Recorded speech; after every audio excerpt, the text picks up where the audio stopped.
The computer screen showed a cold, unforgiving 0. At that exact moment, a picture popped up on my phone of my son, raising a champagne glass in some faraway paradise.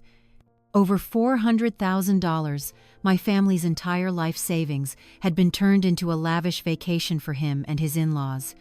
But instead of screaming, I just smiled.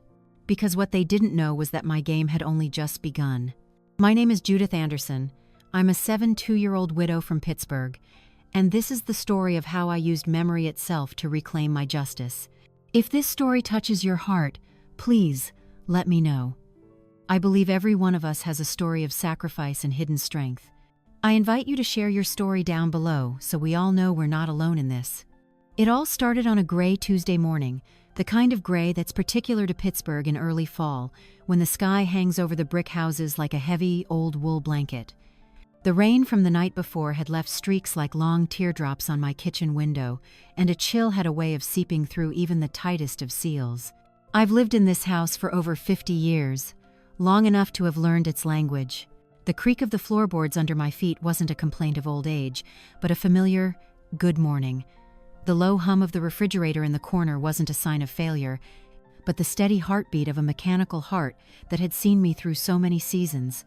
That morning, like any other, I was up before the sun had a chance to peek through the leaves of the old oak tree in the yard. I brewed a pot of Earl Grey tea, letting the faint scent of bergamot help soothe the dull ache in my knees. 72 isn't just a number, you see.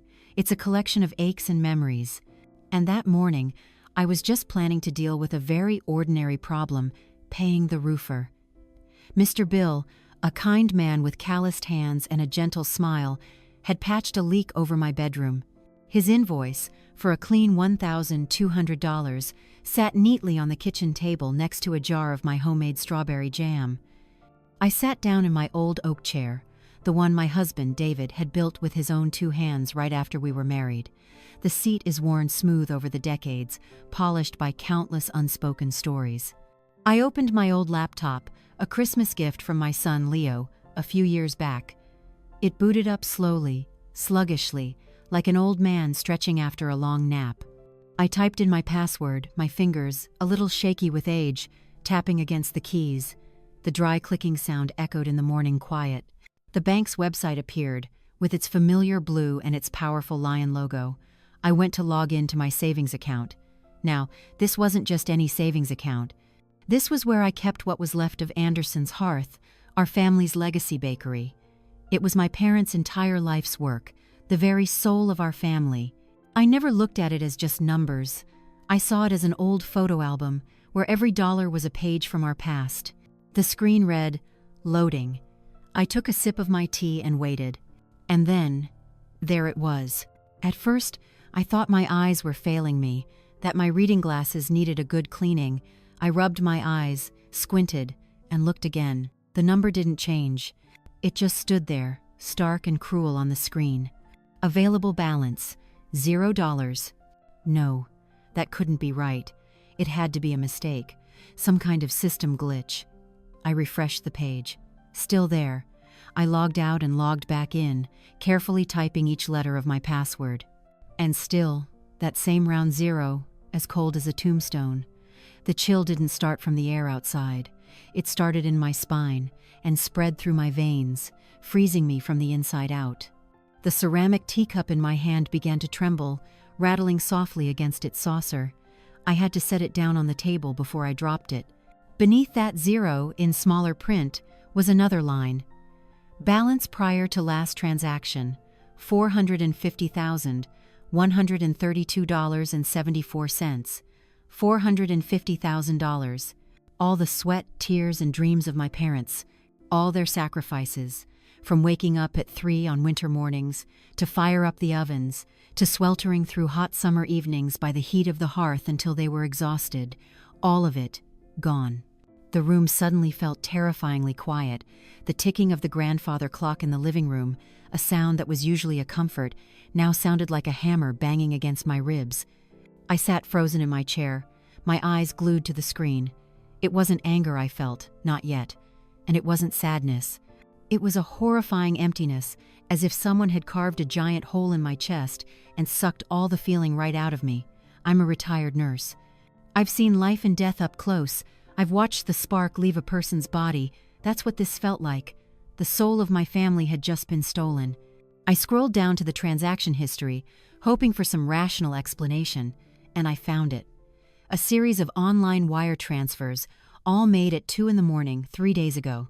Every last cent was moved to a single account, to a name I knew better than my own. Beneficiary: Leo Anderson. Leo, my only son. The child I had carried, the baby I had sung to sleep every night, the boy I had saved every penny for so he could go to college, so he wouldn't have to live a life covered in flour like his grandparents and his parents. And right at that moment, just as that brutal truth hit me, my phone buzzed. A cheerful ping, completely out of place in the funereal silence of my kitchen. It was a notification from F.K.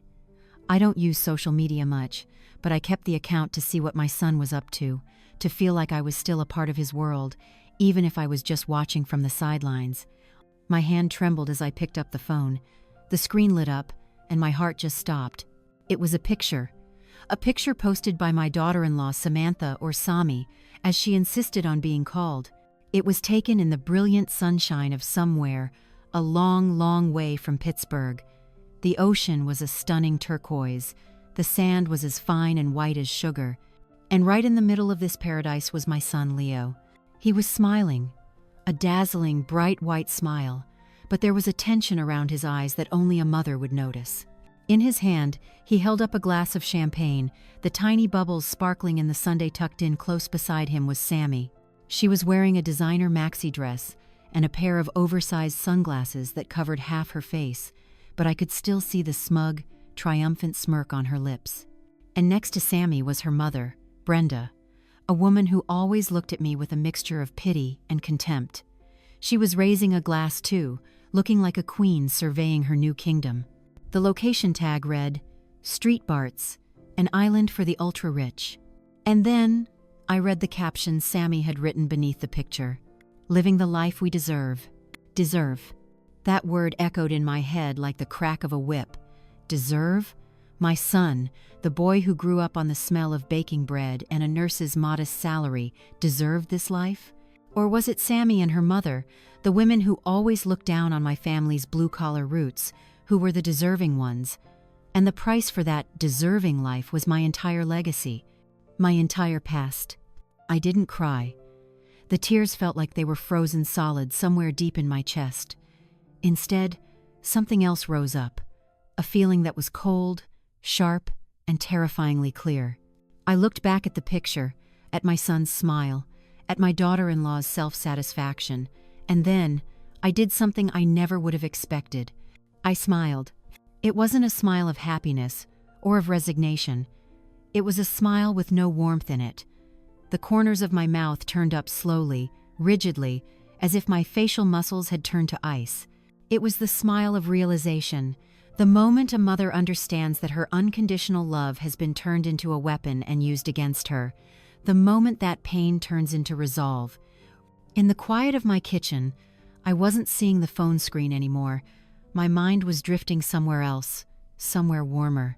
I could almost smell the yeasty aroma of rising dough, the sweet burnt sugar scent of caramel, the smell of Anderson's hearth. My father, an immigrant from Poland, came to Pittsburgh with nothing but the clothes on his back and an old recipe book. He met my mother, a strong, spirited girl with Italian roots. Together, they opened the bakery in 1948, Anderson's Hearth. The name wasn't just a name, it was a promise. That bakery wasn't just a business. It was the heart of our home, the heart of our family. I grew up to the sound of industrial mixers and the tinkling of the bell over the door. My childhood tasted like warm gingerbread cookies and smelled like fresh-baked rye bread. I watched my father's hands go from a young man's strong hands to being covered in calluses and burned scars. I watched my mother's jet-black hair turn salt and pepper from long nights spent by the ovens. They didn't work for riches, they worked for a simple dream, to give their children a better life. That bakery paid for my nursing school education. It got us through the toughest economic times.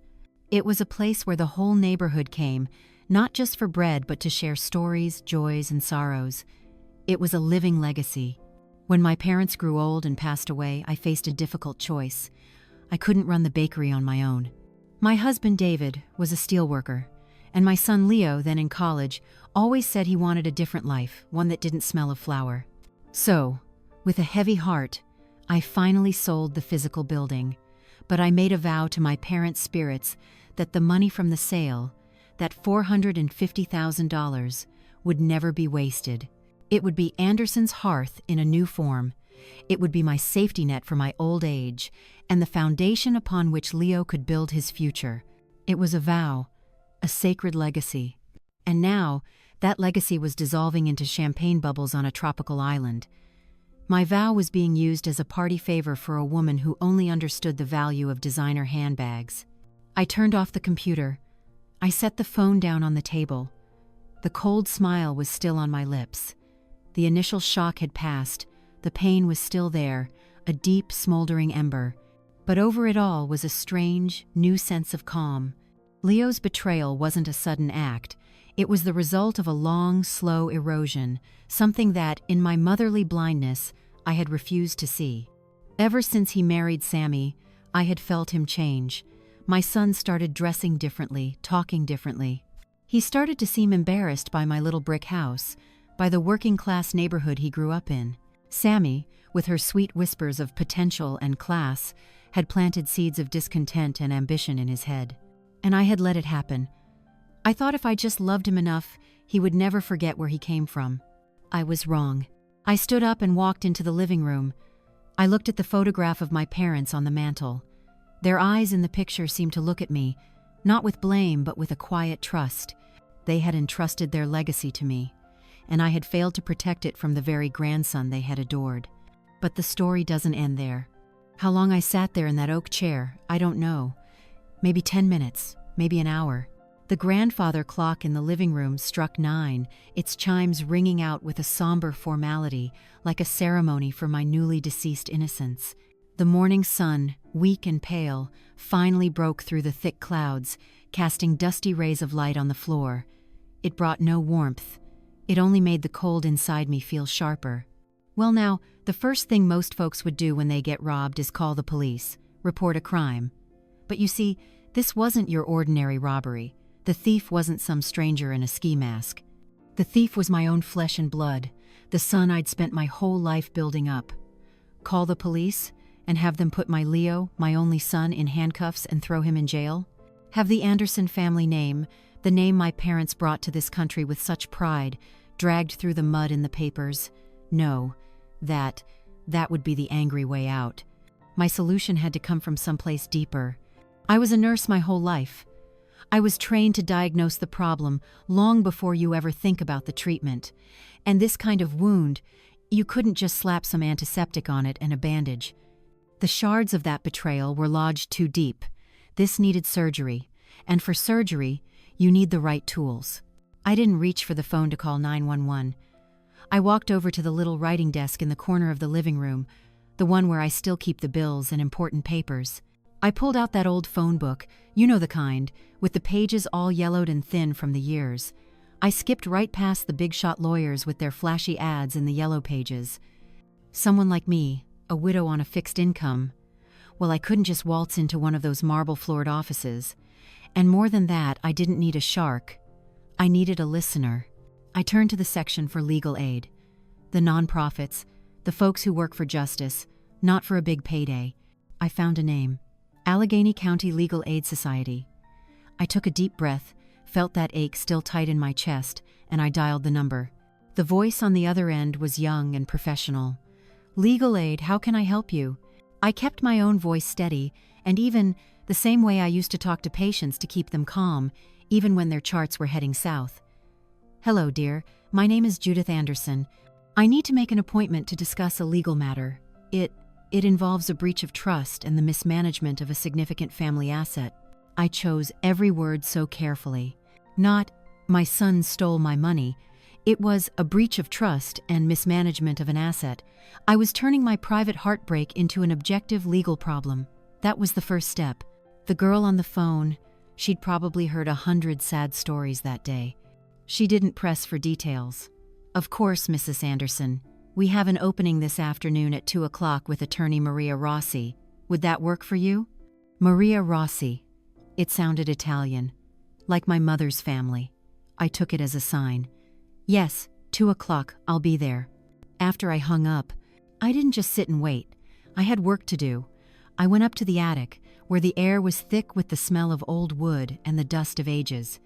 In the corner, under an old canvas drop cloth, was a wooden chest.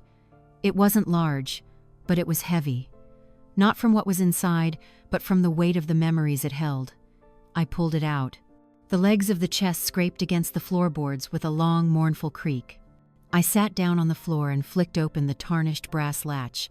The lid lifted, and a familiar scent washed over me. The smell of old paper, of the dried lavender my mother used to tuck in our closets, and just a faint, sweet hint of vanilla, as if the ghost of the bakery was still clinging to it all. This was my treasure. Not gold or silver, but the proof of a life. I carefully took everything out, one piece at a time. My father's birth certificate, issued in a little village near Krakow. My parents' marriage license, their signatures just a little faded. And then, the important things. The first business license for Anderson's Hearth, dated 1948. The first ledger, with every loaf of bread sold, every penny earned, all recorded in my father's careful hand. And then, I found it, my mother's recipe book. Its leather cover was soft and worn from 1,000 openings. Inside, her elegant, slanted handwriting laid out the secrets to every pastry. The sourdough starter, the gingerbread cookies, the cinnamon rolls. Each recipe was more than just a list of ingredients. It was a story.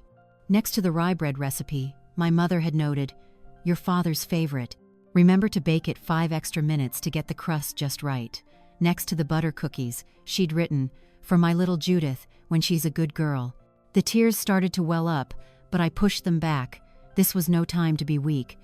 Finally, at the very bottom of the chest, was a folder tied neatly with a blue ribbon. It was all the paperwork from the sale of the bakery. The sales contract, the appraisal documents, and a final bank statement showing the full amount being deposited into my savings account. Tucked inside with them was a letter. One my mother wrote to me right after the sale was final. Her handwriting was a bit shaky by then, but still so clear. "My dearest Judith, my heart aches today. Anderson's Hearth is no longer ours, but I know you did the right thing. Your father and I, we built it from nothing, not to chain you to an oven, but to give you wings. This money, my daughter, it isn't just paper, it's sweat, it's sleepless nights.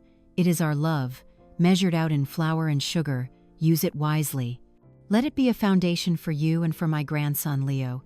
Don't ever let it become a fancy roof over an empty soul. Remember, the heart of the Andersons isn't in the bricks and mortar, but in how we live. All my love, Mama." I folded the letter, my own heart clenching. A fancy roof over an empty soul. It was like my mother had seen the future. I didn't gather the recent bank statements. I didn't print out the transaction history that showed Leo's betrayal. My weapons weren't going to be cold, hard numbers. My weapon was this story. The recipe book. My mother's letter. I selected the most important documents, placed them in a small cardboard box with the book and the letter. I put on a dark blue sweater, my nicest one, and combed my silver hair until it was neat. I wasn't going to that lawyer's office looking like a pitiful victim. I was going as the guardian of a legacy. The legal aid office was on the 3rd floor of an old office building downtown. The hallway smelled of stale coffee and disinfectant. It wasn't fancy, but it felt like a place where real work got done. A young woman greeted me at the front desk. "Mrs. Anderson? Please come in. Miss Rossi is expecting you." Maria Rossi was younger than I'd imagined, probably about my own granddaughter's age. Her dark hair was pulled back in a neat bun, and she wore a simple professional suit. Her eyes were sharp and intelligent, but they had a kindness to them, too. She shook my hand, and her grip was firm, no nonsense. "Mrs. Anderson, thank you for coming in. Please, have a seat." Her office was small, crammed with file folders. A law degree from the University of Pittsburgh hung on the wall. "So," she began, picking up a pen and a legal pad, "can you tell me what's happened?" I didn't answer right away. Instead, I placed the cardboard box on the desk between us. I opened it slowly. "For you to understand my story," I said softly, "you can't just hear it, you have to see it." I took the items out, one by one. The 1948 business license, the old ledger. Maria looked a little confused. She was probably expecting bank statements and evidence of credit card fraud.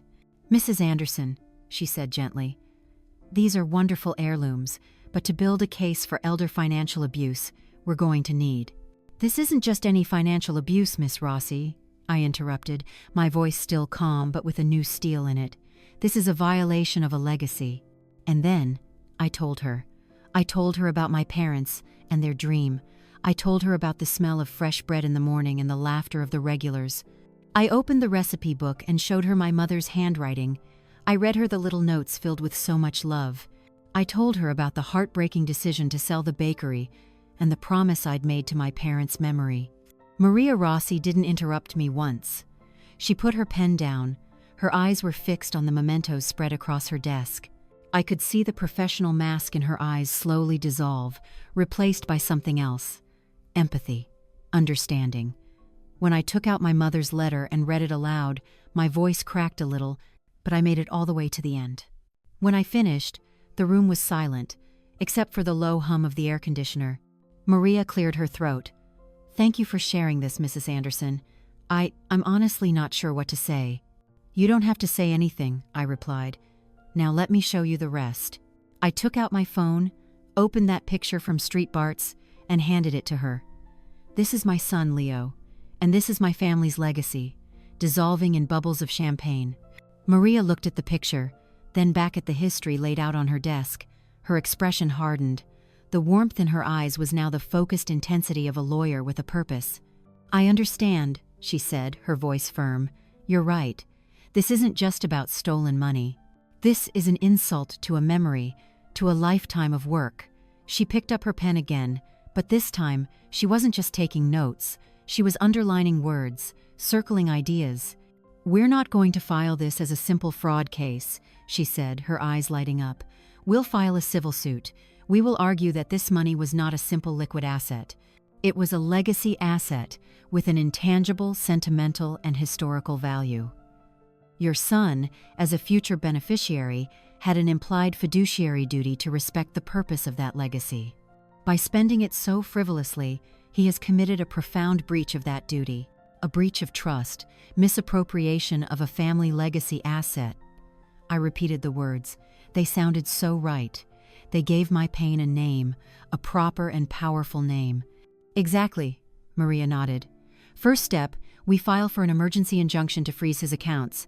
We will attach all of this as evidence. Not to prove the money was taken, but to prove what the money was. We are going to make the judge understand that this isn't just another family squabble. This is a fight to protect history." I felt a great weight lift from my shoulders. For the first time since I saw that zero in my bank account, I didn't feel so alone. "So," I asked, "shall we begin?" Maria Rossi looked me straight in the eye, and for the first time, I saw a smile on her face.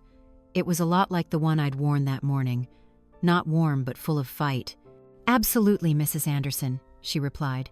"Let's show them that memories can be weapons, too." When I left that law office, the Pittsburgh sky had cleared up a bit.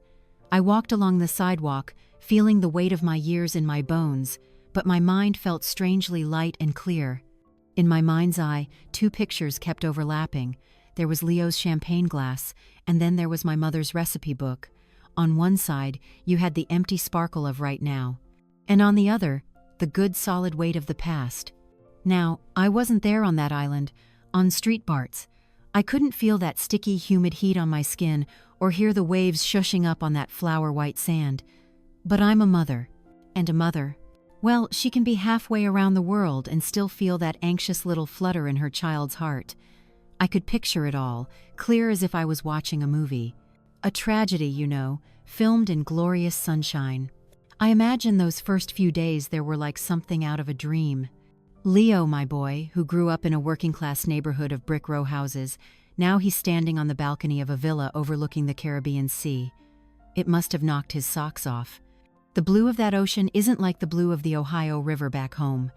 It's a vibrant, glittering blue, The kind of blue that promises wealth and a life without a single worry. The air must have been different too. None of the smell of coal and steel that hangs over Pittsburgh. There, it would be the smell of salt and hibiscus and the expensive sunscreen on Sammy's skin.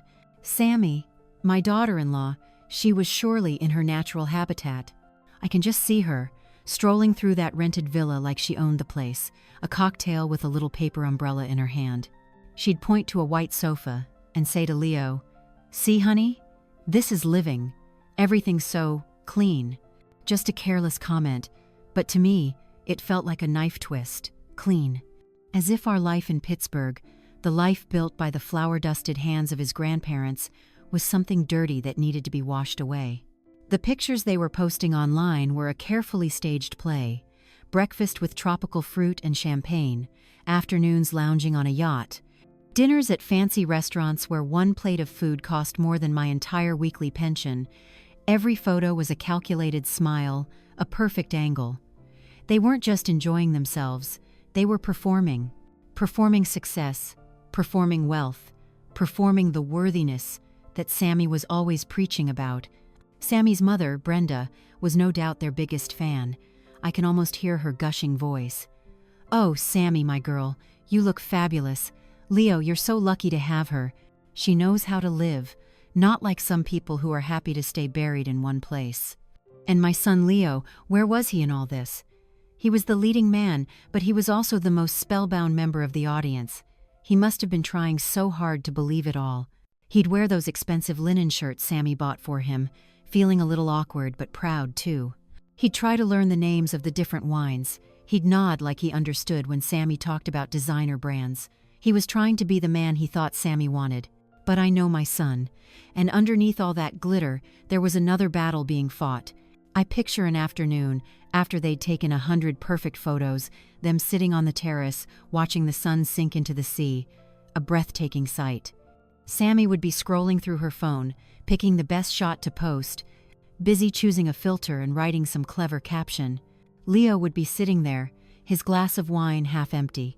The sea breeze would carry a scent, maybe the smell of bread toasting from the villa's kitchen. And that smell, just for a second, would pull him right back home, to my little kitchen in Pittsburgh, to Anderson's hearth. For a moment, the smile would fade from his face. He'd be looking out at the ocean, but he wouldn't be seeing the whitecaps on the waves.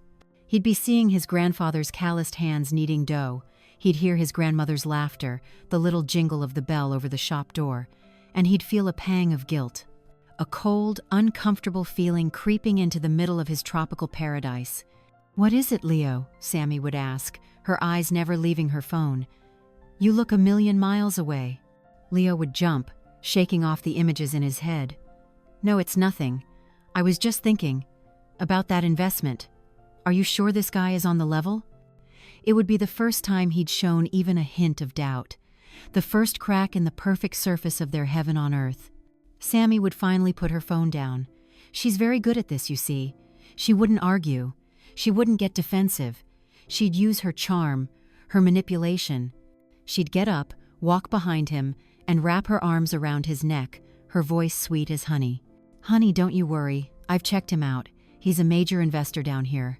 This is our big break. Just think," she'd whisper in his ear, "once you sign that contract, in 6 months, we'll have enough to buy a place just like this. No, bigger, and you can send your mother a check. A really big one. She'll never have to worry about a thing again. Think how proud she'll be of you." And there it was. The perfect poison. She'd turned betrayal into an act of devotion. She'd twisted his sin into some kind of noble sacrifice. She was telling him that the best way to honor the past was to erase it and replace it with something shinier. Leo would be convinced. Because he wanted to be convinced. It was too painful to face the truth that he'd stolen his family's legacy to please a greedy woman. It was so much easier to believe Sammy's lie. "You're right," he'd say, his voice firmer now.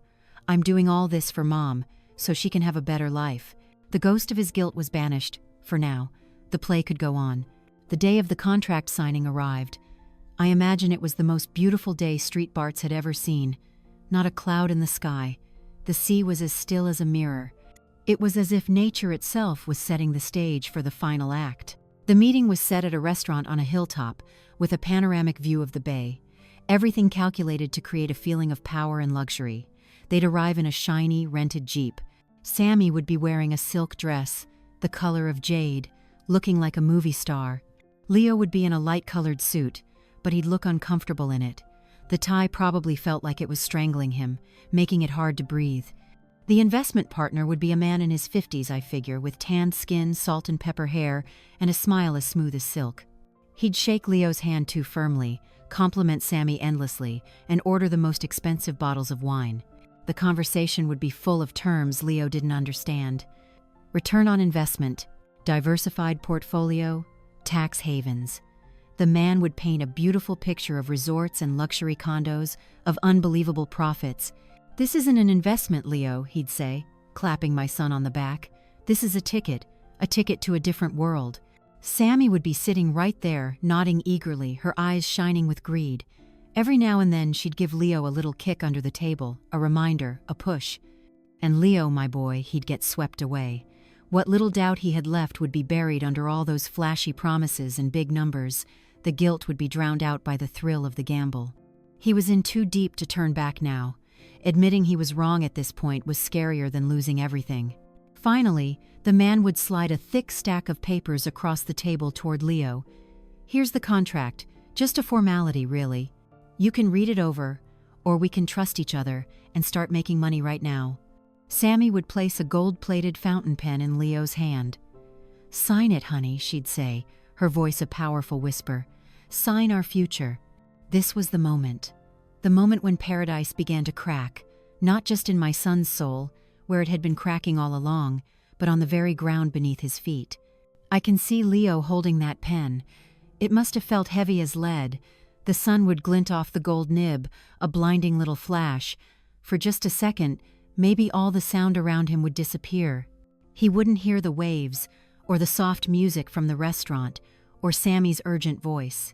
He'd only hear an echo from very far away. His father, David, telling a joke at the dinner table. His grandmother, singing an old Italian song while she worked the dough. And my own voice, reading him a bedtime story. He'd look down at the contract, the dense lines of text blurring before his eyes, but he wouldn't see the legal clauses. He'd see my face on the day he graduated from college, tear-streaked and so proud. He'd see his grandfather's face in his final days, weakly taking his hand and whispering, "Take care of the family legacy, son." His hand, the one holding the pen, would tremble, just a little. But Sammy would see it. She missed nothing. She'd place her hand over his. Her hand would be soft and warm, but the grip would be like a vice, like a shackle. "It's going to be okay," she'd say, looking right into his eyes. "Trust me." And Leo, my son, he would choose to trust. He'd take a deep breath and push away the ghosts of the past. He'd tell himself one last time, "I'm doing this for them, to prove I made it, to give Mom a better life." That lie, the last and biggest one of all, would give him the strength to put pen to paper. He would begin to form the first letter of his name, L, and in that exact moment, I imagine, back in Pittsburgh, that young lawyer Maria Rossi was clicking send on her computer, filing the emergency freeze with the court. The legal wheels were turning. In Street Barts, Leo was signing his own sentence. In Pittsburgh, I was signing the rescue order for his soul. His paradise, though he didn't know it yet, had already begun to crumble. The cracks weren't just in his conscience anymore, they were about to appear in the very earth under his feet, and the fall was going to hurt. The gold nib of the fancy pen Sammy had given him glided across the paper. The L in Leo was formed, a soft but hesitant curve. His hand was still shaking a bit. The investor across the table was still smiling, but there was a flicker of impatience in his eyes. Sammy, beside him, held her breath, her grip on his hand tightening just a fraction. It was like the whole world was waiting for his signature. And then, just as the pen was about to move again to finish his name, there was a sound. Ping.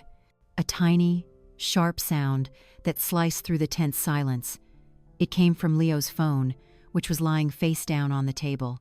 Normally he would have ignored it, but maybe, deep down, he was looking for a distraction, a reason to delay, a sign. He stopped. "I'm sorry," he mumbled, his voice a little hoarse. "Just a second." Sammy shot him a look that could cut glass. "Leo, not now." But Leo had already flipped the phone over. He did it automatically, like a reflex. Maybe he thought it was a text from the bank, confirming something. And it was from the bank. But it wasn't the message he was expecting. There on the lock screen, an email notification was displayed, the subject line in bold letters. "Urgent notification. Your savings account has been frozen by court order." Now, I wasn't there to see the look on my son's face when it all changed. But oh, I can imagine it. At first, it must have been just confusion. He'd have read that line over and over, trying to make sense of it. A court order? That's a phrase that sounds so foreign, so jarring. It doesn't belong in a world of champagne and private yachts. Then, that confusion would curdle into disbelief. It had to be a scam email, some kind of cruel joke. He'd unlock his phone, his fingers probably trembling a little, and open the email to read the whole thing. And that email, the one my lawyer, Maria Rossi, had drafted, was a masterpiece of cold, hard precision. There wasn't a single word of accusation in it. It simply stated that, pursuant to order number XYZ of the Allegheny County Court of Common Pleas, Pennsylvania, the savings account in the names of Judith Anderson and Leo Anderson had been frozen pending the resolution of a civil suit. And the title of that suit was Dispute Regarding the Management and Misappropriation of the Anderson Family Legacy. The Anderson Family Legacy. Those words, family legacy, I'm certain they must have hit Leo like a punch to the gut. That wasn't some strange legal term. Those were the words his grandparents, his father, and I had always used. It was the key word to the past, a past he had been trying so desperately to outrun. The color must have drained right out of his face. The gold-plated fountain pen would have slipped from his fingers, making a small clink on the polished wooden table. The contract just sat there, with its lonely, unfinished L. "Leo, what is it?" Sammy's voice would have cut in, with a little edge of irritation. She never did have much patience for delays. Leo wouldn't have answered. He'd just be staring at the phone screen, his mouth hanging open a little. The investor would start to get fidgety. He'd clear his throat. "Hey, pal, we don't have all day." Slowly, Leo would look up. The look in his eyes wouldn't be excitement or hesitation anymore. It would be pure, raw panic. He'd look at Sammy, then at the other man, like he'd just seen a ghost. "The account, it's frozen," he'd stammer. Sammy's brow would furrow. "What do you mean, frozen? It must be some kind of mistake. Call the bank." "It's not a mistake," Leo would say, his voice barely a whisper. It's a court order. My mother, she sued me." Boom! The bomb had gone off. Paradise had come crashing down. Sammy's reaction, I'm sure, was instant. She's not one to waste time on panic. She would have immediately switched into damage control mode, snatching the phone from Leo's hand. "Let me see that." She'd scan the email, her quick eyes flying across the words. I can just picture the gears turning in her head. Court, legacy. These were things she hadn't planned for. She had prepared for me to cry, to call and beg. She hadn't prepared for me to fight back with a smart, decisive legal move. And then, I'm sure of it, she would have recognized the real danger. The problem wasn't just that the money was frozen. The problem was the nature of the lawsuit. Misappropriation of a legacy. That language turned Sammy from a helpful wife investing her husband's money into a potential accomplice in the theft of something sacred. But the one who reacted most decisively would have been the investor. The second he heard the words court order, that smooth smile vanished from his face. He was a shark, and sharks can smell blood, but they're also keenly aware of the scent of legal trouble. "A court order?" he'd say, his voice completely changed, all the friendliness gone. "I believe our meeting is over." He'd stand up, adjusting his expensive jacket. "I don't do business with people who have family disputes, especially when courts get involved.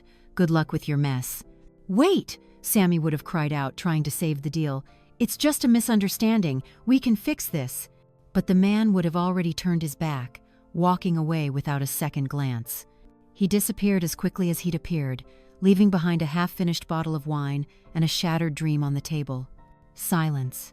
A heavy silence fell over the table, broken only by the sound of the waves and the distant jazz music. Paradise suddenly looked like a cruel joke. Leo just sat there, stunned, like a man who'd been struck by lightning. He looked from the phone to the unfinished contract and back again. It had all fallen apart so fast. The silence was broken by Sammy's voice, but it wasn't sweet anymore. It was cold as ice. "What the hell did you do, Leo?" she hissed, her voice full of venom. "You let that old woman ruin everything." I don't know," Leo stammered. "I didn't think she would." "You didn't think?" Sammy laughed, a bitter, ugly sound. "That's your problem, Leo. You never think. You just listen to your hick nurse of a mother. I told you, we had to cut ties with that past. But no, you were too weak." This was the first time the real demon inside of Sammy showed its face. The sweet facade was ripped away. The woman sitting in front of Leo now wasn't the woman he loved. She was a stranger, filled with rage and contempt. "Don't you talk about my mother like that?" Leo finally fought back, though his voice was weak. "Why not?" Sammy screamed, no longer caring about the curious looks from other tables. "She is the problem, her and her stupid legacy. It was just a dusty old bakery. What's so sacred about that? We could have turned that money into millions. But no, you let her hold you back." Their argument would have gotten uglier and uglier. Vicious words would fly. All the contempt Sammy had been hiding for so long would come pouring out like a flood. And Leo, my son, he'd just sit there and take it. Every word from Sammy was another stab in his heart. But the greatest pain didn't come from her insults. It came from a terrible truth that was dawning on him. Mom was right. That thought was more painful than losing the money. The realization that the person he betrayed was the only one who truly understood. The realization that he had traded a real legacy for a false promise. The argument ended when the restaurant manager politely asked them to keep it down. Sammy, seeing there was nothing left to salvage, would have thrown her napkin on the table. "I'm done with you," she'd say, her voice frigid. "I'm not going to let my life be ruined by a failed mama's boy and his obsession with the past." She'd stand up, grab her designer bag, and walk away without a backward glance. Her mother, Brenda, who had watched the whole thing in silence, would scurry to her feet and follow her like a loyal shadow. And Leo was left alone. Alone in paradise. Alone with an unfinished contract, an expensive bottle of wine, a massive bill on its way, and a phone that held the official notice of his complete and utter collapse. I picture him sitting there, in that humiliating silence, looking out at the sea. The sea was still blue. The sun was still golden. But for him, all the color had drained from the world. That's the price you pay for not listening to the whispers of your own past. That's the price for trading a legacy for an illusion. The Anderson family legacy might have been frozen in a bank account, but now it was speaking, and its voice, though quiet, was powerful enough to bring a man-made paradise crashing to the ground. My son, at long last, was finally starting to listen, but it was far too late. Or maybe it was just the real beginning. I have no idea how long Leo sat there at that restaurant, all alone. A long time, I'd guess. Long enough for the sun to start dipping low in the west, painting the street, Bart's sky in fiery shades of orange and red. A beautiful, mocking spectacle. Other diners came and went. The sounds of laughter, of clinking glasses, all the noises of a luxurious life went on around him, but to Leo, they must have sounded like echoes from another world. He was trapped in a bubble of silence and shame. The initial shock must have slowly given way to a whirlwind of feelings. The financial panic, the humiliation of being abandoned, the anger, and underneath it all, a deep, primal fear. The fear of a lost little boy. He would have to face the restaurant manager, a bill he had no way to pay. He'd have to go back to that rented villa, now haunted by the ghost of a foolish dream. He'd have to figure out how to survive, how to get home, with not a penny to his name. But before he could face any of that, he needed somewhere to put the blame. That's just human nature, you see. When we make a terrible mess, the easiest thing to do isn't to pick up a broom and start cleaning, but to find someone else to accuse.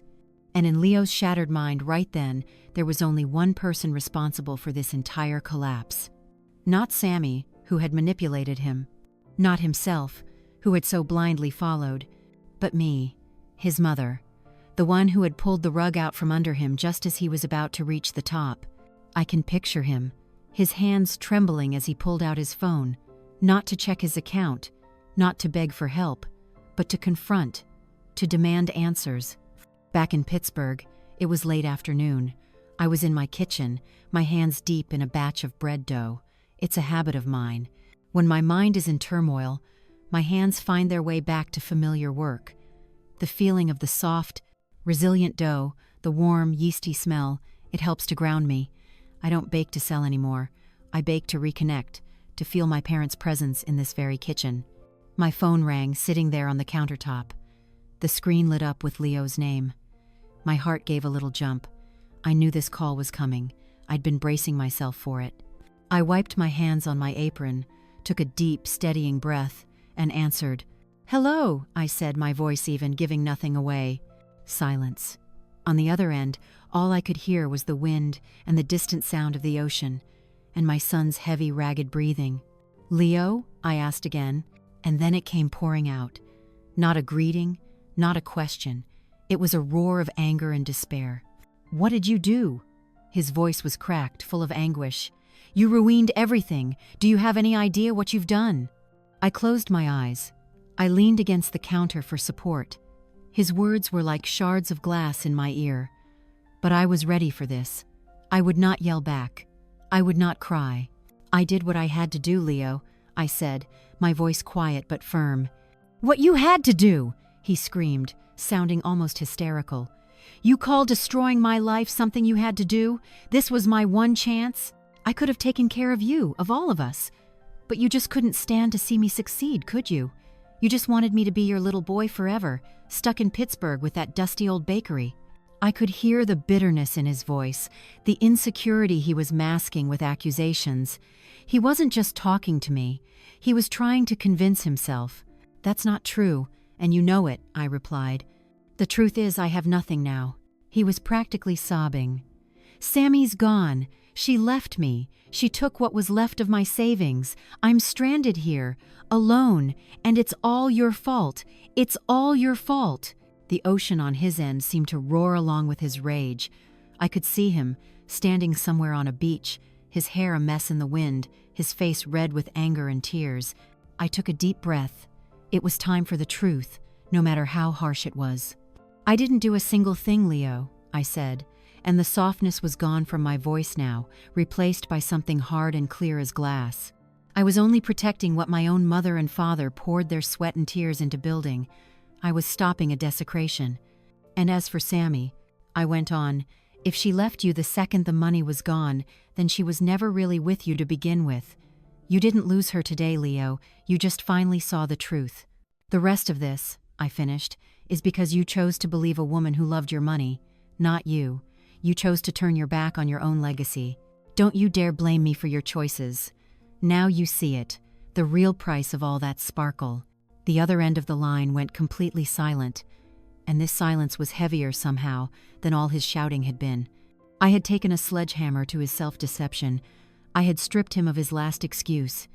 When he finally spoke again, his voice was broken, the anger was gone, replaced by a raw, naked despair. So what do I do now?" he asked, and he sounded just like a lost little boy. The mother in me, my heart just clenched. I wanted to say, "Come home, honey. I'll fix everything." But I knew I couldn't. Doing that would only teach him that all his mistakes could be easily erased. "You ask yourself that question, Leo," I said. "You're a 42-year-old man. It's time you figured out how to clean up your own mess." And then I hung up the phone. It was one of the hardest things I have ever done in my life. My hand was shaking so badly I had to grip the edge of the counter. The tears I'd been holding back finally came. I wept, not for his accusations, but for the pain in his voice. I cried for my little boy, who was now facing the world all alone because I was the one who had put him there. But I knew it was necessary medicine, no matter how bitter it tasted. A day went by, then two. I heard nothing from Leo. Every time the phone rang, I jumped. I was sick with worry. Where was he? What was he eating? Was he safe? On the evening of the second day, the phone rang. This time, it wasn't Leo's number. It was an unfamiliar one. I hesitated for a moment, then answered. "Hello? Is this Mrs. Anderson?" It was a man's voice, tired sounding. "I'm calling from the U.S. consulate in Barbados. Street. Bart's is so small, you see, it falls under the jurisdiction of the consulate on the bigger island nearby." My heart just stopped. "Yes, this is she. What's happened?" "Your son, Leo Anderson, is with us. He was arrested for public disorder and for failing to pay his hotel bill. His passport has been confiscated. He's not in a good way, ma'am." I closed my eyes. My worst nightmare had come true. "Is he hurt?" I asked, trying to keep my voice from shaking. "No, just some scrapes. But he's broken down. He has no money, nowhere to go. He gave us your number. He said you were the only one who could help." A long silence stretched over the phone line. I could hear the bustle of the consulate office in the background. I was standing at a crossroads. Leave him to face the consequences to the bitter end, or step in. A mother's love, you see, it's a complicated thing. It isn't always logical. What do I need to do?" I asked, my voice gone raspy. "We can get him released if the hotel bill is paid, and he'll need a plane ticket home, at which point we can return his passport. The total cost will be around—" The man read me a figure. It was not a small amount. I looked around my little kitchen. There was nothing fancy here, but it was mine. I had lived a frugal life.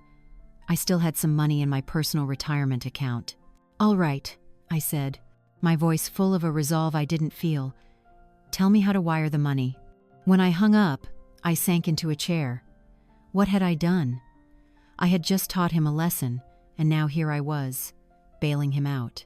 But then I realized, this wasn't a bailout, this was an investment. I wasn't sending him money to continue a life of luxury. I was sending him the price of a flight home. Home to reality. Home to where he would have to face the music, face the consequences, and face me. I told the man at the consulate that this was not a gift. "You tell my son," I instructed, "that this is the first down payment on the debt he now owes." His escape was over. It had ended in humiliation. He wasn't returning as a successful hero, he was returning as a captured fugitive, on a ticket bought with the pity of the very person he had betrayed. That flight, I knew, would be the longest, heaviest flight of his life. He would have hours and hours to think, to face what he had done. The days I spent waiting for Leo to return were the longest of my life. The house suddenly felt too quiet. Every creak of the floorboards, every whistle of the wind through the window frame made me jump. I wasn't worried about his physical safety anymore. The consulate had confirmed he was on the plane.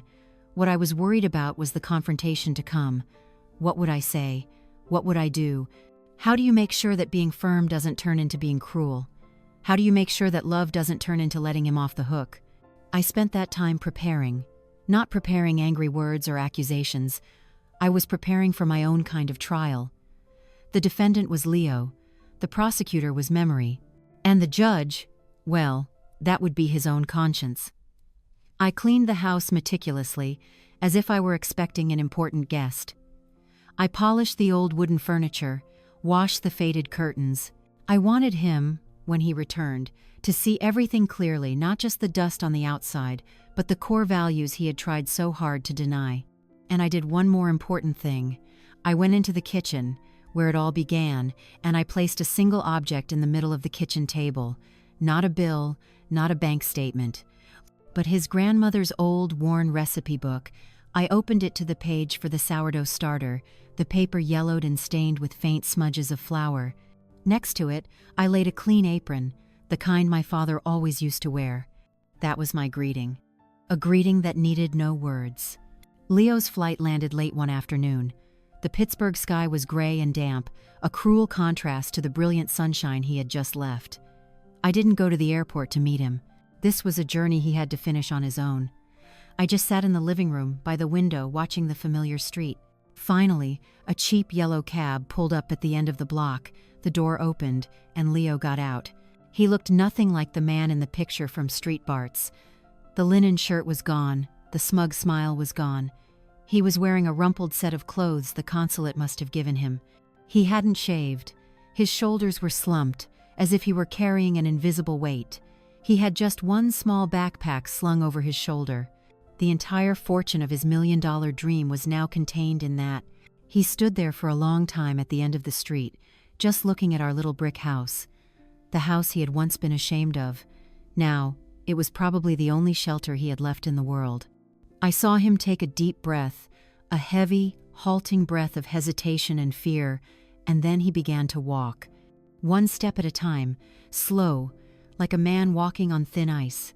I didn't get up to open the door. I sat perfectly still. The sound of his footsteps on the concrete path was loud in the quiet house.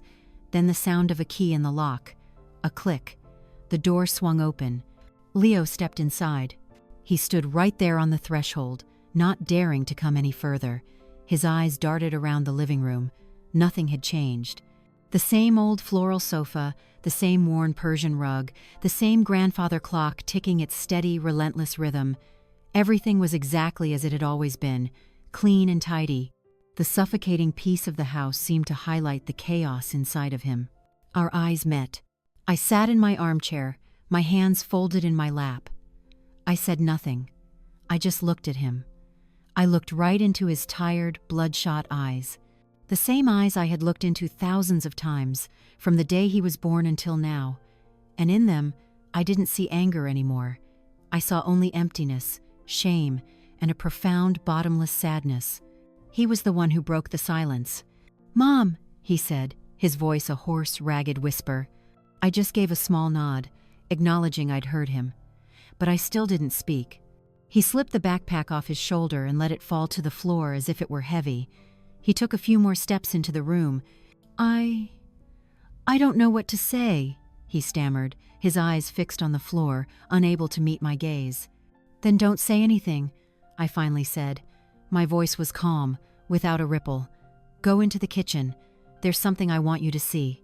He looked up, his eyes wide with surprise. He had probably expected yelling, a fiery confrontation. My calm seemed to unnerve him more than anything else could have. He hesitated for a moment, then walked silently into the kitchen. I followed him. When he saw what I had laid out on the kitchen table, the open recipe book and the clean apron, he stopped dead. He stared at them, then turned and looked at me, his expression bewildered. "What is this?" he asked. "This is your trial, Leo," I said, my voice just as even as before. "There are no lawyers. There is no jury. There is only you and your family's legacy."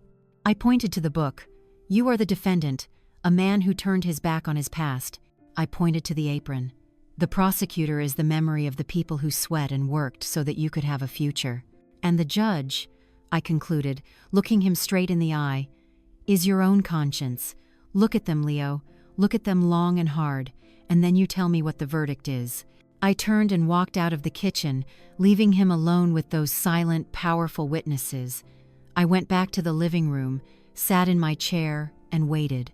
I didn't know what I was waiting for. An apology? A breakdown? Or just a sign, any sign, that he finally understood. The minutes ticked by. 10, 20, half an hour. There wasn't a sound from the kitchen. The silence was heavier than any argument could ever be. I wondered what he was doing in there. Was he reading his grandmother's words? Was he touching the rough canvas of the apron? Or was he just standing there, frozen? Finally, I heard a sound. A tiny sound. A sniffle. Then another. Louder.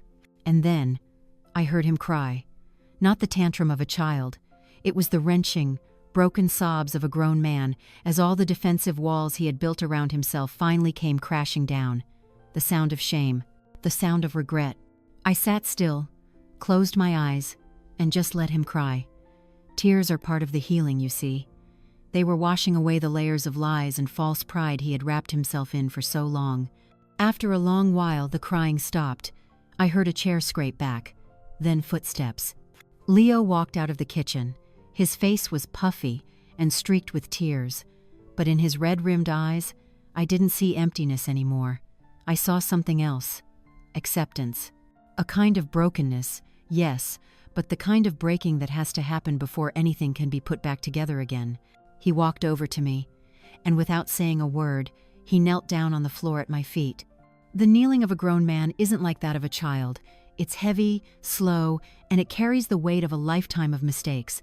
The old oak floorboards gave a mournful creak, as if they too could feel the burden of his shame.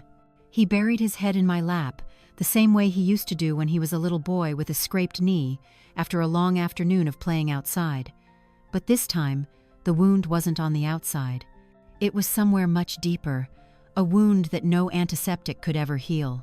The large frame of a 42-year-old man shuddered in my arms, and each convulsion of his regret passed through my wool sweater and touched my skin. The first sobs were choked back, caught in his throat. But then, the last wall of his defenses crumbled.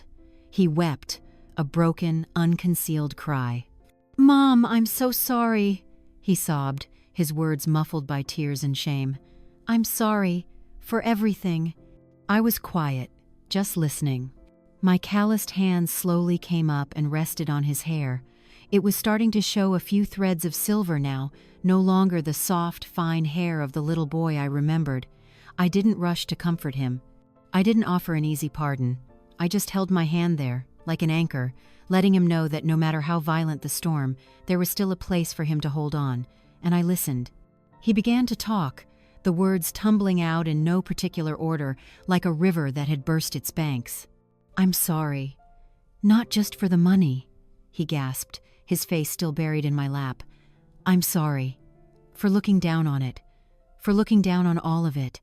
I listened to Sammy. She said it was just a dusty old bakery, that it was the past, that it was holding me back. And I, a part of me, believed her. I wanted to believe her.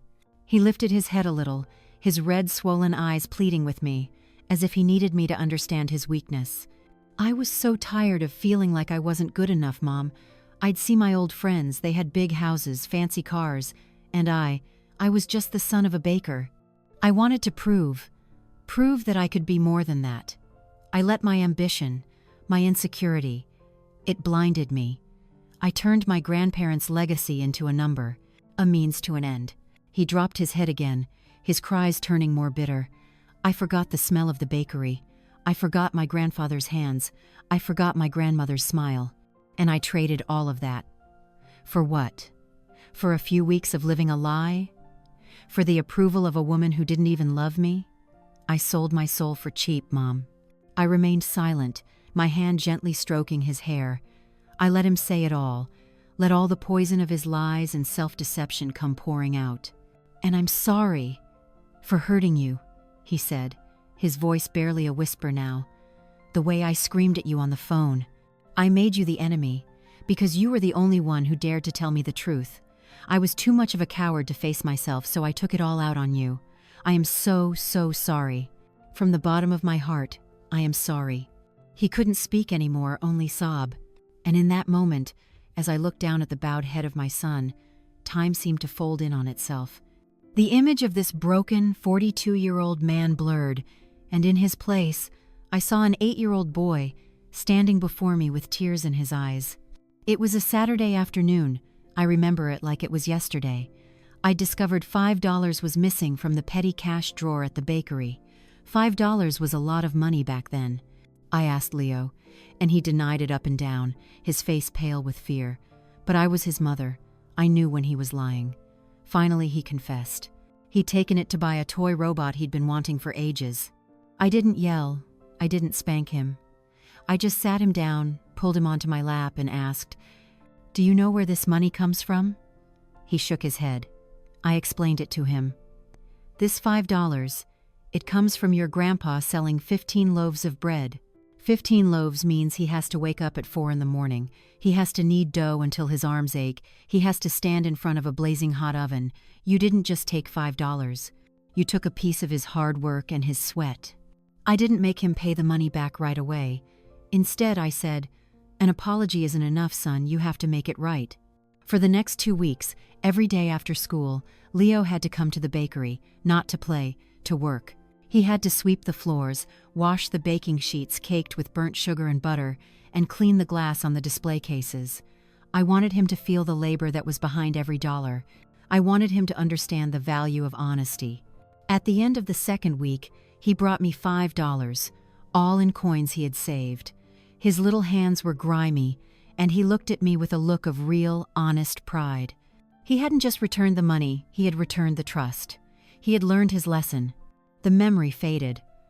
I was back in my living room, with the man kneeling at my feet. His shoulders were still shaking. And I realized that 8-year-old boy had never really gone away. He had just been buried under the weight of society's pressures, under flimsy ambitions, under the manipulation of a toxic woman. The boy who knew right from wrong, the boy who understood the value of work, the boy who was willing to work to atone for his mistakes, that boy was still here. The storm I had created, by freezing his account, by forcing him to come home in shame, that storm had blown away all the dirt and rock that had buried the real person. And now, raw and broken, the son I had worked so hard to raise, the man I thought for a moment I had lost forever, maybe he was back. I slowly brought my hand up, resting it on his silver-streaked hair. I didn't say, "I forgive you." I didn't say, "It's all going to be okay," because it wasn't okay yet, and forgiveness right then would have been too easy, too cheap. Instead, I said just one thing, a question that was also a direction, the same way I had spoken to that 8-year-old boy all those years ago. "So, now," I said softly, my voice perhaps a little warmer, "what are you going to do to make it right?" Leo lifted his head and looked at me, and in his tear-filled eyes I saw a flicker of something. Not hope, exactly, but determination, a familiar determination. "I don't know," he confessed, his voice still trembling. "I don't know where to start. I've lost everything." "You haven't lost everything," I said, my hand still resting on his head. "You still have your hands. You still have your memory. You still have your name. That's a place to start." The trial was over. The verdict was in. The sentence wasn't prison. It was a sentence of labor and of atonement. Leo's journey home didn't end at the front door. It ended here, on the living room floor, with the bowed head of repentance. And his journey to make things right, that was just beginning, right here, in the kitchen, with an old recipe book and his grandfather's apron. The price of his homecoming wasn't just the plane ticket, it was the price of his humility, and it was a price he was finally ready to pay. The day after Leo came home, a change settled over our house. The heavy silence of the waiting was replaced by a different kind of quiet. A quiet of work, of concentration. I woke up at 5 a.m., as I always do. When I came down to the kitchen, the light was already on. Leo was standing there, at the counter. He had showered and shaved. He was wearing an old t-shirt of his father's and a pair of faded jeans, and he was wearing his grandfather's apron. He was standing in front of a mess. Flour was everywhere. A large bowl held a wet, sticky lump of dough. Next to it was his grandmother's recipe book, open to the sourdough page. He looked completely lost, utterly helpless. He heard me and turned, startled, his face flushed with shame. I tried," he said, his voice small. "But it's not like I remember. It's a mess." I walked over and looked into the bowl. "Of course it's a mess," I said, matter-of-factly. "Do you think your grandfather learned to bake in one night? It took him years of failures. I didn't show him what to do. I didn't take his hands and guide them. That wasn't the lesson. The lesson was perseverance. Read it again," I said, pointing to the book. "Read every word. Feel it. Flour isn't a dead thing. It's alive. You have to learn to listen to it." And that's how the next days, and then weeks, and then months went by. Our lives revolved around that kitchen. It became Leo's courtroom, his laboratory, and his monastery. Every morning, he was up before me, starting a new batch, and almost every day, he failed. The first loaves were true disasters. Some were hard as rocks, you could have used them as doorstops. Others were flat and dense, gummy on the inside. Some were burnt black on the outside, and still raw in the middle. Every failure was a reminder of his impatience, of his superficiality. I watched it all. I'd sit at the kitchen table, drinking my tea, reading a book, but my eyes were always on him. I saw the frustration etched on his face. There were times he got so angry he slammed his fist into the innocent dough. There were times he got so discouraged he threw the whole mess in the trash and went to sit in the backyard by himself for hours. In those moments, I wanted so badly to go to him, to comfort him, to say, "It's okay, honey." But I held back. This was his fight. He wasn't just learning to bake. He was learning to face failure. He was learning to build something from scratch, with his own two hands and his own persistence, something he'd never had to do in his life. His life before had been built on shortcuts and easy promises. Now, he had to learn to walk the long road. We didn't talk much. We spoke about necessities. "We're out of yeast, Mom. The salt is in the top cupboard." The silence between us was no longer awkward or angry. It was the quiet of two people engaged in a shared task. But in that silence, I began to see a change. Leo started to read, not business magazines or self-help books on getting rich. He read the old baking books I found for him in the attic. He read about different kinds of flour, about the importance of temperature and humidity. He started keeping a notebook, logging his failures, analyzing what went wrong. He was no longer just following a recipe blindly. He was starting to understand the why. His hands changed too. The hands of a sales manager, used to keyboards and signing documents, became calloused. His fingernails were always caked with dried dough. Little burn scars appeared on his forearms from accidentally touching the hot oven racks. They were the marks of labor, the marks of truth. And then, slowly, the bread started to get better. The first loaf that rose properly in the oven was a monumental event. We both stood in front of the oven door, holding our breath, watching it as if witnessing a miracle. When I took it out, the crust was a golden brown, if not quite perfect.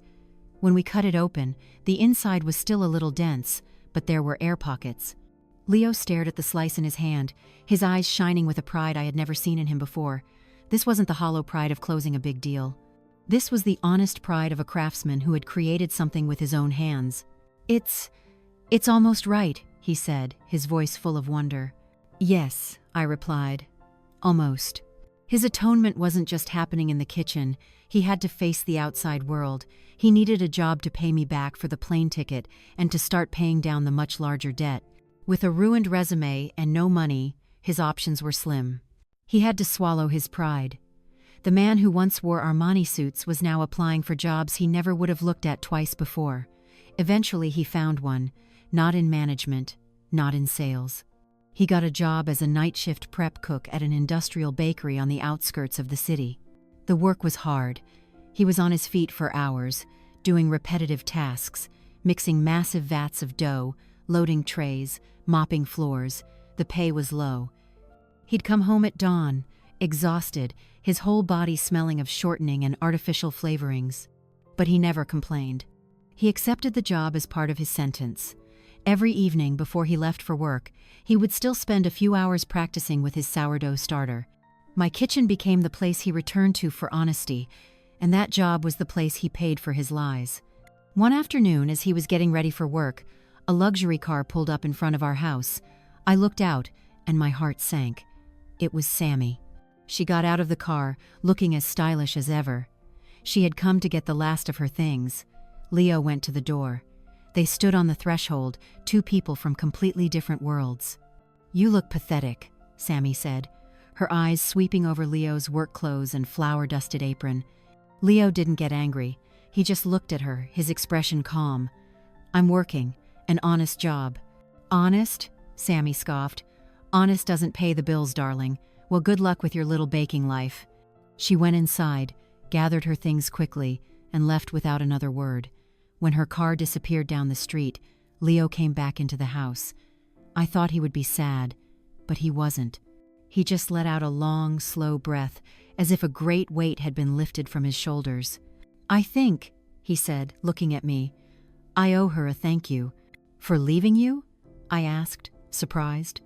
"No," he answered, a small, tired smile touching his lips. "For showing me who I really was without any money, and I didn't like that person. I want to be someone else." That's when I knew. My son was finally growing up. His journey was still a long one. There were still failed loaves, both in the oven and in his life. But now, he wasn't afraid of failure anymore. He understood that every burnt crust, every little scar from the oven, every meager dollar earned with his own sweat was a step on the path back home. Not just back to this little brick house, but back to himself. A self that was more honest, more humble, and a whole lot stronger. 6 months. Half a year had passed since the day Leo came home. Pittsburgh had endured a long, hard winter. The oak trees in the yard had shed all their leaves, standing bare against the gray sky, and then slowly, painstakingly, pushed out new green buds with the arrival of spring. The change of the seasons seemed to mirror the quiet transformation happening inside our house. Leo was no longer the broken, angry man who had returned.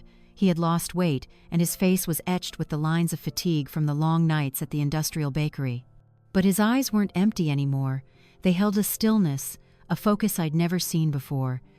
Every day, he repeated an almost meditative ritual: come home at dawn, sleep for a few hours, and then head down to the kitchen to begin again with his sourdough starter. The kitchen was no longer a place of failure. It had become an artist's workshop. Leo now knew every recipe by heart, not from memory, but by feel. He knew how to listen to the dough, knew when it needed more water, when it needed to rest. His hands moved with a practiced confidence. And the bread, oh, the bread! It had become perfect. Loaves of sourdough that rose high and golden, with a crackling crust and a soft, chewy crumb full of those beautiful big air pockets. Their aroma, that warm, tangy smell of the old Anderson's hearth, once again filled our home. But there was one thing that still hadn't happened. Leo had never offered me a taste of his bread. He would pull the loaves from the oven, admire them with quiet satisfaction, and then carefully wrap them. Some he would give to our kind neighbors. Some he would take to work to share with his colleagues. But he never once placed a slice in front of me. I understood. He didn't feel ready yet. He was still waiting for the perfect loaf. The loaf of atonement. That fateful morning came on a Sunday in early May. It was a rare, beautiful day. The sun was golden, pouring like honey through the window panes. I was sitting in the living room reading when Leo came in. He had showered and was clean-shaven. He wasn't wearing his work clothes. He had on a clean-pressed shirt, one his father used to wear on special occasions. "Mom," he said, his voice a little formal, "could you come to the kitchen for a minute?" I put my book down, a little surprised. I followed him into the kitchen, and I stopped in the doorway, stunned. On the kitchen table, there wasn't just a loaf of bread. There was a full breakfast, carefully laid out, a small vase of wildflowers he must have picked from the garden. And there, in the very center, on an old wooden cutting board, was the most beautiful loaf of sourdough I had ever seen. The crust was the deep, rich color of mahogany. The scores on top had bloomed perfectly, like a flower. The smell was heavenly. Leo stood there, wringing his hands, a little nervous, like a student waiting for his final exam results. I made all of this," he said. "I wanted to make you breakfast, a real breakfast." I slowly walked to the table. I sat down in my chair. Leo picked up the bread knife, an old, worn knife my father had used for 50 years. His hand trembled slightly as he cut the first slice. Crackle. The sound of the crisp crust breaking echoed in the silence. It was a perfect sound. He placed the slice on my plate. The inside of the bread was a creamy white, with big, even air holes. It was still warm. Steam rose from it, carrying that distinct, tangy scent of a natural starter. I didn't rush to eat it. I picked up the slice and held it to my nose. I closed my eyes. And for a moment, I wasn't in my kitchen in the year 2025. I was back in 1965. I was a little girl standing beside my father, inhaling the aroma of the first batch of bread of the day. That smell wasn't just flour and yeast. It was the smell of safety, the smell of love, the smell of home. Tears began to roll down my cheeks. Leo stood frozen. "Mom, is it no good?" he asked, his voice filled with panic. I opened my eyes, shook my head, and wiped the tears away. I looked my son straight in the eye. "No, honey," I said, my voice thick with emotion. "It's more than good. It smells like your grandfather." I slowly raised the slice to my lips and took a bite. The crust was shatteringly crisp. The crumb was chewy and soft, with a sophisticated tang and a sweet, weedy finish. It was, technically, a perfect slice of bread, but the taste of it went far beyond technical perfection. In that single bite, I could taste the 6 months of my son's relentless effort. I could taste the humility it took for him to start over. I could taste the perseverance through hundreds of failures. I could taste his sincere, hard-won remorse. This bread wasn't just made from flour, water, and salt. It was made from repentance. We ate our breakfast in silence, but it was a different kind of silence. It was warm and full of understanding. With every bite I took, it felt like a broken piece of my own heart was being mended. When the meal was over, Leo finally spoke. "Mom," he said, his voice steady now, "I sold Dad's old car, I paid off my debts at work, and this." He pulled an envelope from his pocket and slid it across the table to me. "This is the first payment, to pay you back. It's not much. It's going to take a long time, maybe the rest of my life, to pay it all back. But I will." I looked at the envelope, and then back at my son. I pushed the envelope back toward him. "No," I said softly. "That debt, you've already started to repay it. With this bread." I stood up and went to the old tin box where I keep important things. I took something out and placed it on the table next to the envelope. It was an old, tarnished key. "This was the key to the old bakery," I said. "The building, after the new owners bought it, they turned it into a coffee shop, but it's up for sale again now. I've spoken to the lawyer. We can't afford to buy it back, but we might be able to lease it." Leo stared at the key, then at me, his eyes wide with disbelief. "Are you saying—" "I'm not saying anything," I interrupted. "I'm asking you, what are you going to do with the rest of your life, Leo? Are you going to keep working the night shift at that factory? Or are you going to use the hands your grandfather gave you to build something of your own again? Something real?" Leo picked up the key. He closed his hand around it tightly. His eyes had a faraway look, as if he were seeing a future he had never dared to dream of. I think," he said, and a real, radiant smile broke across his face for the first time in a very long time. "I think I'm going to need a lot of flour." And that, my friends, is where our story closes, for now. But it was also a new beginning. Leo took his meager savings, along with a small loan I helped him secure, and he leased that very same space where Anderson's hearth once stood. He didn't try to mechanically recreate the past. He called the new shop the Hearth Reborn. He sold just a few kinds of bread and good coffee. It was a small, humble, and honest place. I don't have a hand in the business. That's his journey. But most mornings I walk down there, sit at a small table by the window, and have a cup of tea and a piece of toast. I watch my son, in his white apron, his hands dusted with flour, greeting every customer with a warm, genuine smile. I see his father in him, and his grandfather.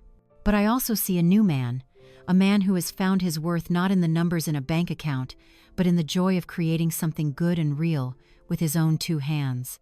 Life is never a straight line. It has its curves, its canyons. My son fell into the deepest canyon of all. His betrayal broke my heart. But you know, sometimes the cracks are where the light gets in. I fought, not to punish, but to protect. I protected my family's legacy, but more importantly, I gave my son the chance to protect his own soul. I didn't give him an easy forgiveness. I gave him something far more precious, the chance to earn that forgiveness for himself through hard work, humility, and repentance. My strength didn't come from anger. It came from faith. Faith in the values my parents taught me. Faith that a mother's love, sometimes, has to be as tough as a crust of bread, but is always soft and warm on the inside. And most of all, faith that no matter how lost a person gets, as long as they can still remember the smell of home, they can always find their way back. And I believe, my boy, he finally truly found his way home.